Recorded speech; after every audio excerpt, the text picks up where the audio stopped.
જે દિવસે હું મારી ઓકાત પર આવી ગયો ને એ દિવસે તને બહુ ભારે પડી જશે કિયારા. તારા જેવાની ફાલતુ ધમકીથી હું નથી ડરતી.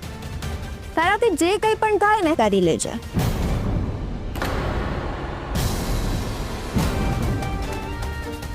સાચી કહું, મને તમારા લોકો પર બહુ જ દયા આવે છે.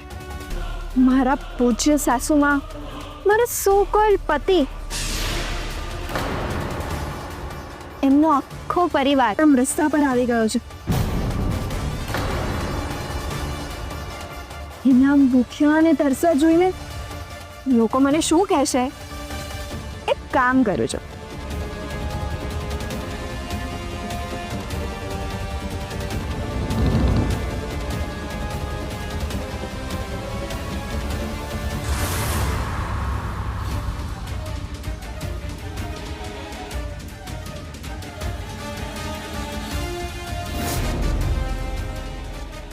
કામ આવશે.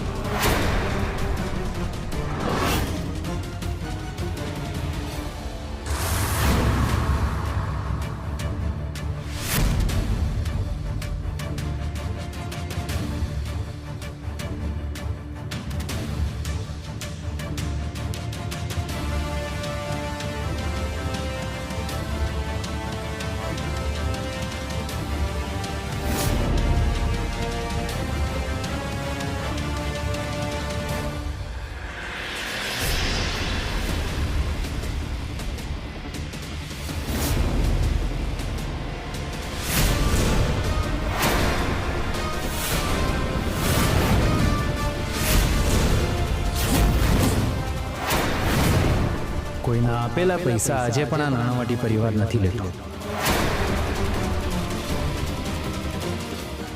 આ પૈસા તારી પાસે રાખ, કારણ કે આ પૈસાની લાલચ તને છે.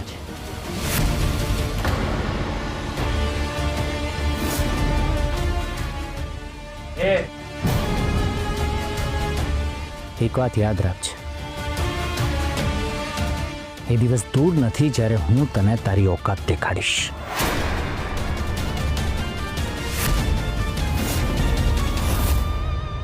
તો ચૂપચાપ અહીંયાથી જતી રહે. નીકાળ.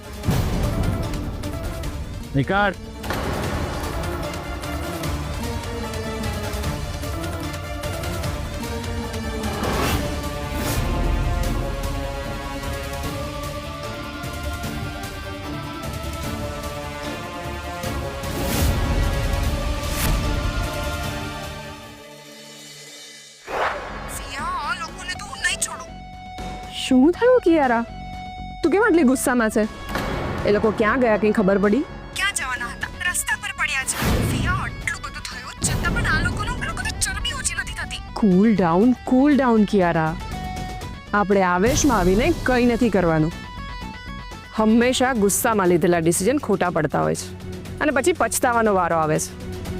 તો ફિયા, હવે હું શું કરું? તારે કંઈ નથી કરવાનું. આવા લોકોનું શું કરવાનું છે એ હું સારી રીતે જાણું છું.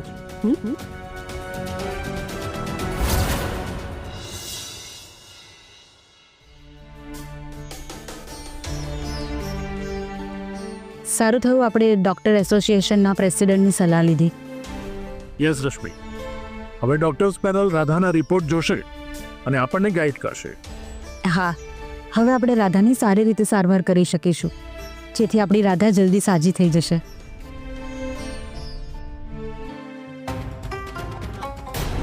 એક મિનિટ, ગાડી ઊભી રાખો. શું થયું રશ્મિ? ત્યાં જુઓ કોણ બેઠું છે.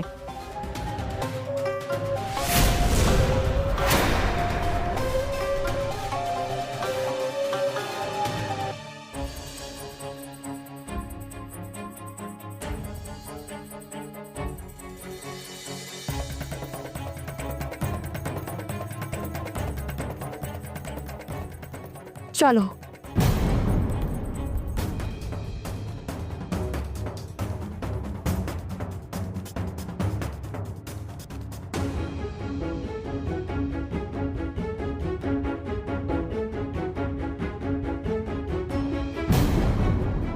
આ લોકો અહીંયા શું કરે છે?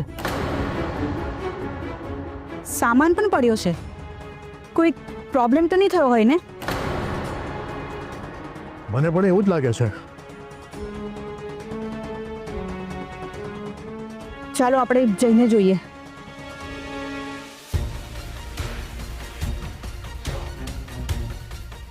ક્રિશ,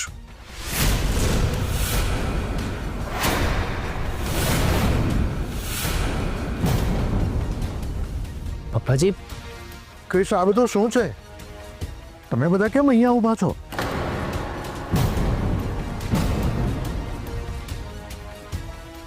પપ્પાજી, એ તો ક્રિશ, કઈ પ્રોબ્લેમ થયો છે ક્રિશ? પપ્પાજી કંઈ નહીં, એ તો ક્રિશ, શું થયું છે અમને કહેશો? આરપી સર, એ હું તમને કહું છું. આજે વર્ષાબેન ઘરે આવ્યા હતા અને પછી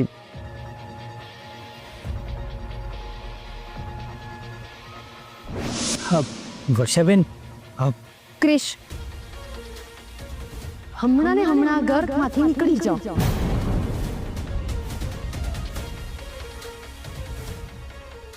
વર્ષાબેન, હા તમે શું બોલો છો? અરે તું તો અમારા ઘરમાં રહ્યો છે, અમારી સાથે, અમારું ખાધું, અમારો વિશ્વાસ જીતીને અમારી લાગણીઓ સાથે રમી ગયો. વર્ષાબેન, જે કંઈ પણ થયું એમાં મારી ભૂલ છે, હું સ્વીકારું છું, પણ તે ભૂલ કરી હોત ને તો મેં તને એકવાર માફ કરી દીધો હોત, પણ તે ભૂલ નથી કરી. તે ગુનો કર્યો છે અને ગુનાની માફી નહીં, સજા હો. અરે તે મારી રાધા સાથે જે અપરાધ કર્યો છે ને, એની તો આ સજા છે કે તમે લોકો બધા આ ઘર હમણાં ને હમણાં ખાલી કરીને નીકળી જાઓ.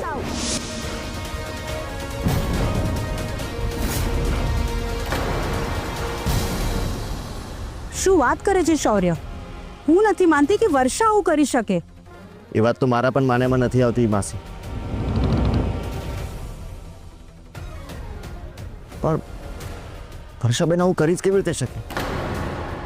અમને ખબર છે વર્ષાબેન જે કંઈ પણ કરી રહ્યા છે ને બધું પેલી કિયારા કરાવી રહી છે.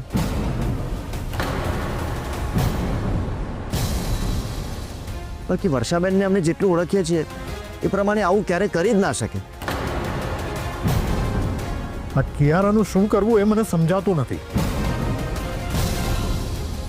એને જે કંઈ જોઈતું હતું એને મેળવી લીધું, એ છતાં શું કામ એ તમારી પાછળ પડી છે? મને આ વાત નથી સમજાતી. એની લાઈફનો હંમેશા એક જ ગોલ રહ્યો છે પપ્પાજી, અમને હેરાન કરવા. અને અત્યારે રાધા અમારી સાથે નથી એટલે અને વર્ષાબેને હથિયાર બનાવીને અમારા ઉપર વાર કર્યો છે. અરે પણ આવું કરવાથી એને શું મળવાનું હતું? અમુક લોકોનો સ્વભાવ જ એવો હોય છે, બીજા લોકોને હેરાન કરીને એ સેડિસ્ટિક પ્લેઝર લેતા હોય છે.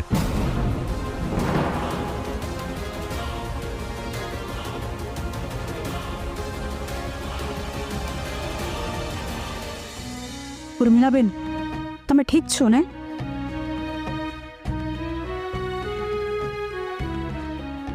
પ્લીઝ ઉર્મિલાબેન, રડશો નહીં.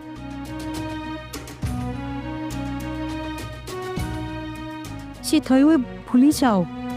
અમે લોકો છે ને તમારી સાથે. હા, ચાલો આપણે આપણા ઘરે જઈએ. હા ના, ચાલો. ના, હવે મારે કોઈની દયા કે ઉપકાર નથી જોઈતા. ઉર્મિલાબેન, આમાં દયા કે ઉપકારની વાત ક્યાંથી આવી? હા, અરે તમારી મદદ કરવી એ તો અમારી ફરજ છે ઉર્મિલાબેન. હું તમારી ભાવનાઓને સમજી રહી છું, કદર કરું છું એની.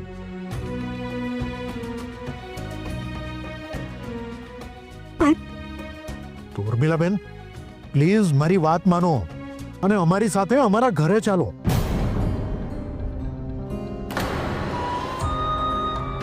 ક્રિશ, તું ઉર્મિલાબેનને સમજાવ ને. પપ્પાજી, મમ્મીની વાત સાચી છે.